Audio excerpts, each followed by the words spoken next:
99% बच्चा जिसने जेईई की प्रिपरेशन अभी शुरू करी है वो इसको गलत तरीके से करने वाला है, जिससे फाइनली जो नहीं चाहिए वही होता है कि एंड में सिलेक्शन नहीं होता। हर साल बच्चे यही सेम गलती करते हैं। आज के इस वीडियो में आपको 5 ऐसे पॉइंट्स बताऊंगा, ऐसी स्ट्रैटेजीज बोल लो या वो मेन पॉइंट्स बोल लो जो आपको अगले अपने जितना भी टाइम जेईई की प्रिपरेशन में बचा है उसमें ध्यान रखना है अगर आप वो टॉप 100 की रैंक फोड़ना चाहते हो तो। हाय एवरीवन, मेरा नाम है प्रतीक गुप्ता, मैंने आईआईटी बॉम्बे से अपनी पढ़ाई करी है और आप सबका बहुत स्वागत है ईसरल के चैनल पर। यार तो शुरुआत करते हैं, बहुत क्रिस्प वीडियो होने वाला है, टू द पॉइंट बात होगी। सबसे पहले तो यार नोट्स जाकर ले आओ, जो जो बोल रहा हूं वो लिखते जाना। आप किसी के यहां पर बारात में नहीं आए हो, बच्चों का खेल नहीं है, कोई टाइम पास करते हुए देख रहा है, सिर्फ सुन रहा है, कुछ नहीं होगा। ये 10-15 मिनट भी वेस्ट हो जाएंगे, जैसे और चीजों में बहुत सारी चीजें वेस्ट होती है। सवाल यह है कि अगर हमको आईआईटी में जाना है जो इंडिया का बेस्ट कॉलेज है, जहां पर से बेस्ट प्लेसमेंट्स लगते हैं, बेस्ट कॉलेज लाइफ होती है, सबसे तगड़ा एल्यूमिनाई नेटवर्क होता है, अमेजिंग वाला एक्सपोजर होता है, तो हमें क्या करना है? क्या ऐसा है इस एग्जाम में कि 13-14 लाख बच्चे एग्जाम देते हैं पर जो बेस्ट सीट्स है आईआईटीज में 5000, उसमें सिर्फ कुछ बच्चे पहुंच पाते हैं? क्या ऐसा कुछ है कि हर साल वो चीज बच्चे कर रहे हैं जो मैंने करी, सारांश सर ने करी एयर 41 लाने के लिए, अर्पित सर ने करी एयर 2 लाने के लिए, एचएन सर ने करी एयर 1 लाने के लिए, और पिछले साल मेरे पढ़ाए हुए 1400 बच्चों ने करी जो आईआईटी में पहुंचे, जो मैं आपको बता सकूं, जो आज बताने वाला हूं, जिससे आप भी पूरा टाइम सही तरीके से प्रिपरेशन कर रहे होंगे। शुरुआत करते हैं यार 5 पॉइंट से अपने पास। पॉइंट नंबर 1, अगर आप टॉप 100 रैंक लाना चाहते हो, tough game. Point number 2, genius won't work. Third, ask yourself first questions in test and no. क्या है ये? कैसे होगा? आप कैसे फोड़ोगे? वो जो सपने हैं वो कैसे पूरे होंगे? तो यार सबसे पहले तो ये बता देता हूं कि ये अभी तक का आपकी लाइफ का सबसे टफेस्ट गेम होने वाला है। मल्टीपल रीजंस है, पहले से ही चेता रहा हूं। उम्मीद आपको क्या रखनी है, आपके अगले 2 साल कैसे बीतेंगे, 1 साल कैसे बीतेगा, वो समझा रहा हूं पहले ही। एनके गुप्ता सर जो कोटा के सबसे बड़े लेजेंड है, जिनको 36 साल का एक्सपीरियंस है, जिनके बड़े 35,000 बच्चे आईआईटीएन बन गए, उनके दोनों बेटे में और सारांश सर आईआईटी बॉम्बे से पढ़े हुए, उनकी एक लाइन बड़ी फेमस है कि अगर आप एक जेईई एस्पिरेंट हो और हफ्ते 2 हफ्ते में आपके आंसू नहीं टपक रहे तो आप सीरियसली तैयारी नहीं कर रहे। मल्टीपल लेवल पर यह एग्जाम टफ है। पहली बात तो कंपटीशन बहुत ज्यादा है, 14-15 लाख बच्चों से सीधी भिड़ंत है। उससे भी ज्यादा इसका जो सिलेबस है वो बहुत टफ है, डेप्थ बहुत ज्यादा है, सिलेबस बहुत बड़ा है। तीसरी चीज, एग्जाम जो एडवांस्ड होता है, जिसके थ्रू आईआईटी में होता है, उसका पैटर्न अननोन होता है, कुछ भी आ जाता है, कितनी भी डेप्थ आ जाती है। एक सब्जेक्ट बहुत टफ, दूसरा बहुत आसान, कुछ भी आप एक्सपेक्ट करके नहीं जा सकते। On the spot decision making करनी होती है, जो इसको बहुत टफ बनाता है। हकीकत यह है कि अगर तुम 50% नंबर लेकर आ गए इस एग्जाम में तो टॉप आईआईटी में पहुंच जाओगे कोर ब्रांचेस के अंदर। हां, ये उतना टफ एग्जाम है, तो जर्नी कैसे आसान हो सकती है यार? किसी भी टफ चीज की जर्नी उससे भी ज्यादा टफ होती है। तो पहले से माइंडसेट बना लेना, तुमसे सवाल नहीं बनने वाले, तुम्हें बहुत सारे चैप्टर्स पहली बार में समझ में नहीं आएंगे। अभी से बता देता हूं, थर्मोडायनेमिक्स, आयनिक इक्विलिब्रियम, फिजिक्स के अंदर रोटेशन, फ्लूइड मैकेनिक्स, एक रोटेशन पूरी 10th क्लास पे भारी है, मेरी बात समझ कर रखना। 12th में जाओगे तो इलेक्ट्रोकेमिस्ट्री, मैथ्स में आईटीएफ, इंटीग्रेशन, ये चलते ही जाते हैं, शुरू होते हैं, खत्म नहीं होते। अभी से बता रहा हूं, कोई बच्चा जो इसके थ्रू गुजर चुका है, बहुत सारे बच्चे वो भी सुनेंगे इस वीडियो को, कमेंट सेक्शन में आकर बता देना कि हाँ हमारे साथ यही सारी चीजें हुई है जो मैं बता रहा हूं। तो बहुत टफ होने वाला है, तो पहले से माइंडसेट क्लियर रखना। समझ में आ गई बात? 2 साल की, 1 साल की लंबी मैराथन है। ऐसा नहीं है 7 दिन पढ़ाई कर ली हो जाएगा काम। लास्ट के बोर्ड एग्जाम के पहले 1 महीना मेहनत कर ली, जैसे अभी तक हमारी आदतें पड़ी हुई है, हमारी अच्छी परसेंट आ जाएगी, नहीं आएगी।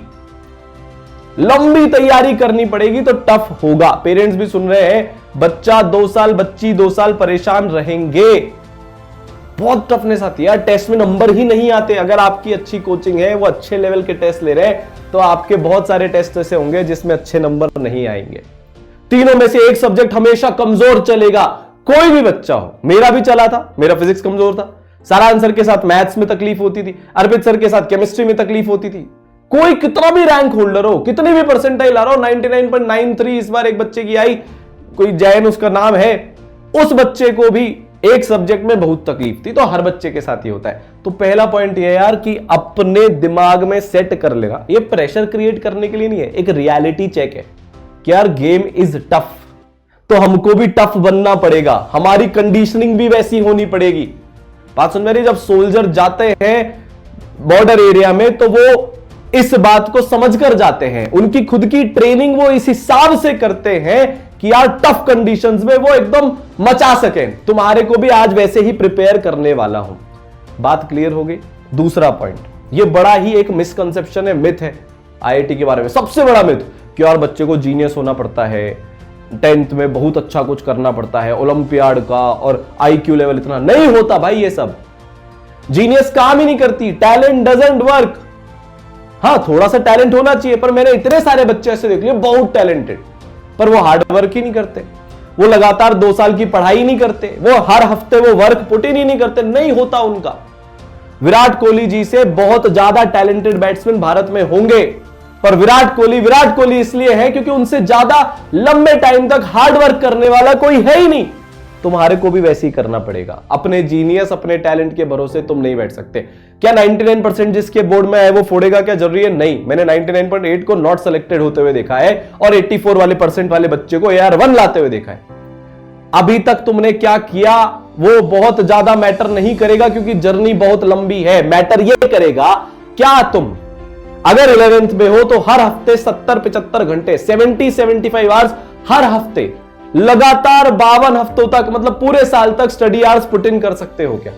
और अगर तुम 12th में हो तो क्या तुम 80 घंटे on an average per hour कर सकते हो क्या? या ड्रॉप ईयर में 80 घंटे on an average per week, sorry per hour नहीं, per week study hours put in कर सकते हो क्या? इसके बिना नहीं होगा। मैं ऐसा क्यों बोल रहा हूं? मैं ऐसा इसलिए बोल रहा हूं क्योंकि तुमको हर हफ्ते में कम से भी कम 20 से 25 घंटे की तो क्लासेस अटेंड करनी होगी थ्योरी के लिए, फिर उनके रिवीजन करने के लिए 10 से 12 घंटे, तो 30-35 आवर्स हो गए, फिर उसका होमवर्क करने के लिए और 30-40 घंटे अगर तुम 11th में हो, और इस टाइम को 1.2-1.3 से मल्टीप्लाई कर लो अगर 12th या ड्रॉप ईयर में हो तो। ये बेसिक मिनिमम रिक्वायरमेंट है सिलेबस कंप्लीट करने की ढंग से, होगा ही नहीं इसके बिना। बैकलॉग नाम की चीज लग जाएगी, और बैकलॉग ऐसी चीज है जेईई में जो एक बार अगर हमारे पर आ गया तो वो बढ़ता ही जाता है, बढ़ता ही जाता है, बढ़ता ही जाता है, दीमक की तरह होता है, वो खा जाएगा पूरी आपकी प्रिपरेशन को।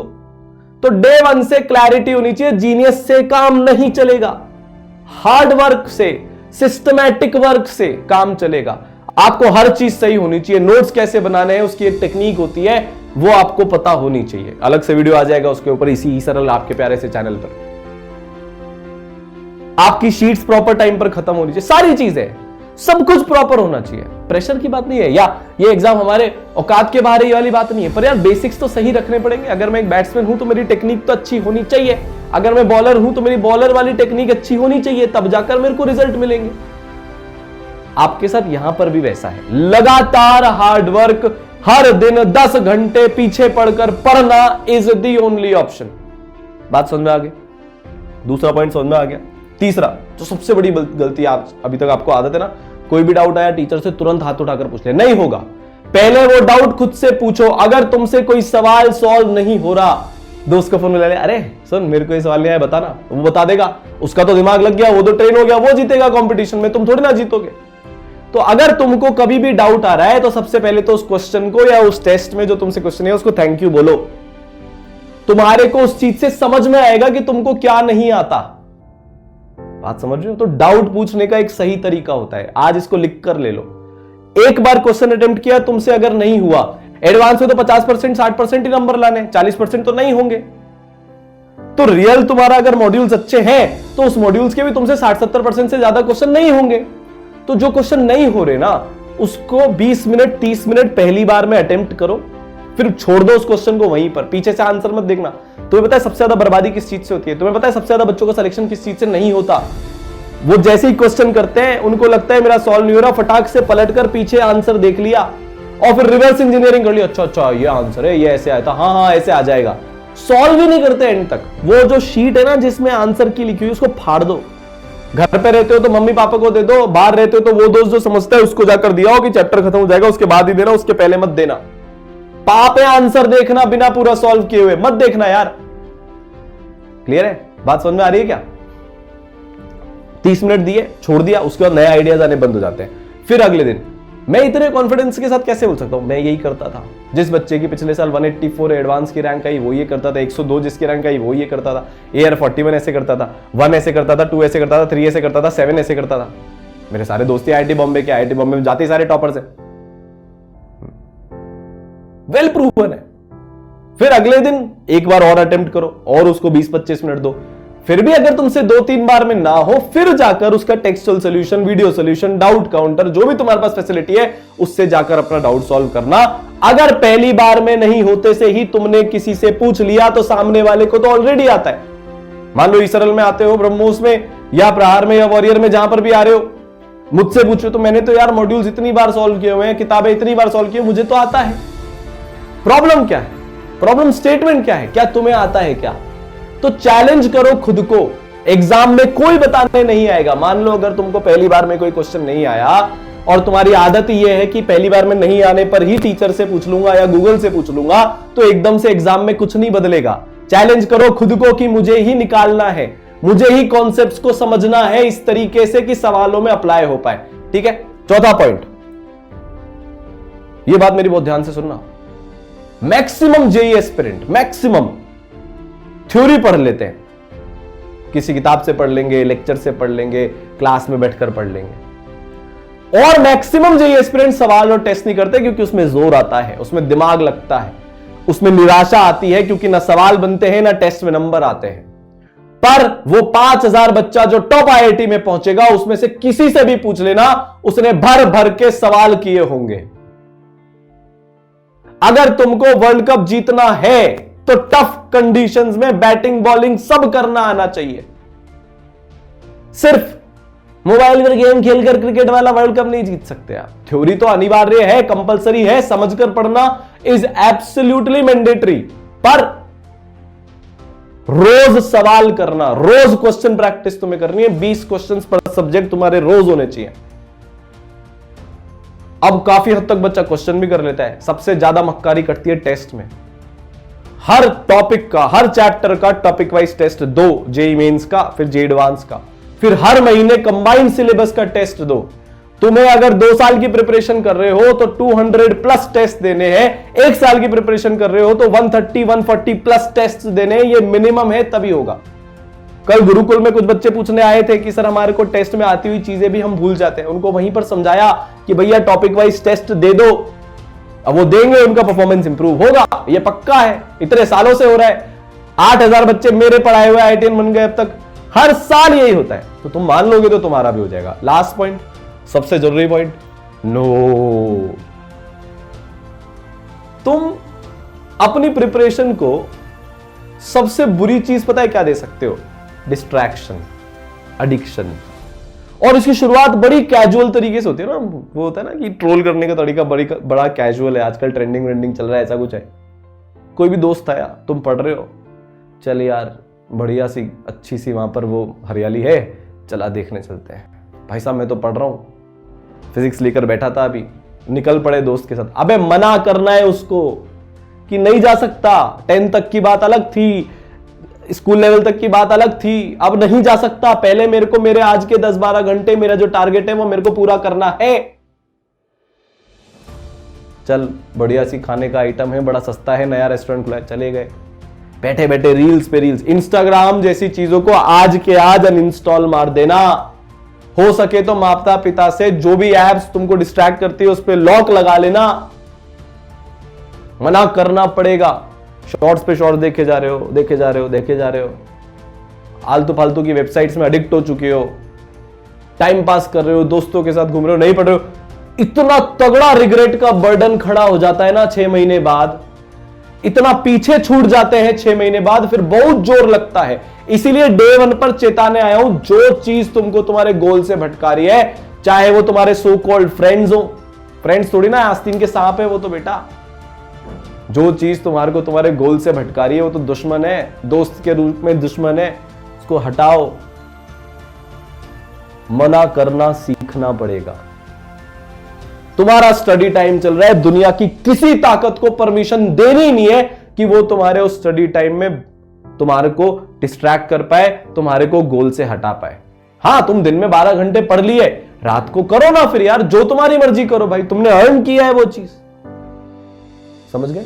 तो यार मुझे कमेंट में करके बता देना कि जितना भी टाइम तुम्हारी प्रिपरेशन में बचा है, तुम ग्राइंड करने के लिए रेडी हो, तुम मेहनत करने के लिए रेडी हो। ये 5 पॉइंट्स लिख देना कमेंट सेक्शन में, और उसके आगे लिख देना ready to grind, ready to work hard, ready to give my best, जिस भी चीज से तुमको मोटिवेशन मिलता है। ठीक है? चेताने आ गया हूं मैं, सबसे बड़ी गलतियां तुम्हारी अवॉइड करवा दी आज, अगर इसको सीरियसली फॉलो करोगे तो। ठीक है? और बहुत सारी चीजें तुम्हारे लेकर आते रहेंगे। आज के लिए इतना ही, मिलते हैं अगली बार। तब तक के लिए अपनी जिंदगी की मैक्सिमम मेहनत करते जाओ, देखो फिर दुनिया तुम्हारा लोहा मानती है कि नहीं। All the best.